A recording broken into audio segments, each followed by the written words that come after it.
Корупцијата придонесува за уназадување на демократијата и влошување на состојбата на здравствени системи заради пандемијата со COVID-19.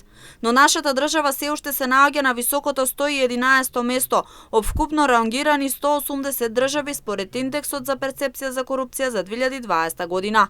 Во споредба со минатата година, бројот на бодови не е променет и нашата држава има 35 поени. Оваа година во смисла на бодови Македонија стагнира, меѓутоа тоа само значи дека другите земји сватиле дека за да се развиваат треба да се борат против корупција.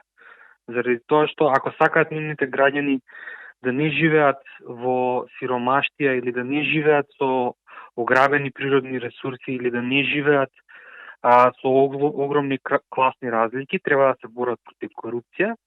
И затоа вие како земја ако стагнирате, ако не се борите против корупција, ќе ве претркаат на ранг листа земји кои што решиле дека ќе се справат со овој феномен. Во борба со корупција тапкање во место не значи напредување, туку назадување бидејќи процесот не оди кон подобрување на состојбата. Причините се различни, но неангажираноста на државата да се справи со корупција е една од главните. Зборуваме за состојба во која што потребно е многу поголем притисок врз суството, за да обезбедиме независно судство кое што ќе носи квалитетни и непристрасни одлуки. Всушност, вие не можете да се борите против корупција ако немате независно судство, заради тоа што во секој случај на корупција вие треба да го доведете на крај до суд.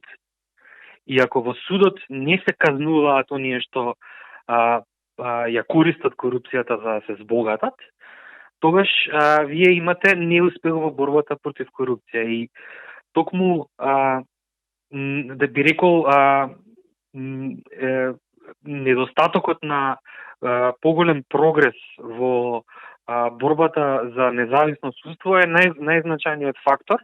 Стагнација во врска со корупција се должи на неколкуте неуспеси во оваа борба како прво, а исто така и едногласноста на владата е значаен фактор, но нејзините постапки, а не изјави, ни кажа Поповиќ. Моментално има функционери кои се борат против корупција, но и такви кои практикуваат корупција. И вториве се толерирани, и токму затоа се бара едногласност во одлуките на власта во борба против корупција. Рангираноста на државите се базира на 13 експертски оценувања и анкети на бизнис представници. Се користи скала од 0 до 100, каде што 0 значи многу високо корумпирани, а 100 многу чисти држави.